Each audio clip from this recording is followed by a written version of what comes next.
అవును పండమ్మ, నువ్వు సుకృతి గారు, మీకు ఈ సినిమాలో ఎందుకు యాక్షన్ అనిపించింది?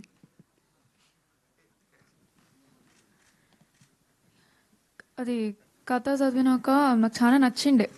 బట్ అట్ ఫస్ట్ నేను సరే నాకు వద్దు, నేను స్కూల్ మీద ఫోకస్ అవుతా అని అనుకున్నాను నేను.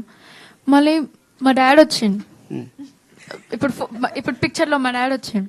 ఆయన నీకు చేసి నీకు మంచి ఆపర్చునిటీస్ వస్తాయి జమ్మని అన్నాడు. సర్లే చేస్తానులే అంటే నాకు మంచి ఆపర్చునిటీస్ వస్తాయి కదా, చేస్తాను నేను, డెఫినెట్గా చేస్తాను. ఎలాంటి ఆపర్చునిటీస్ వస్తాయని? మీ పేరేంటండి?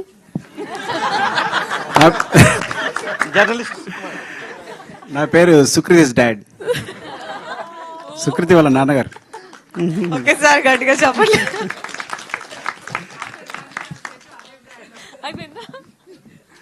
మీరు మీ అమ్మాయిని సింగర్ చేయాలనుకున్నారా, యాక్ట్రెస్ చేయాలనుకుంటున్నారా? సింగర్. ఓకే.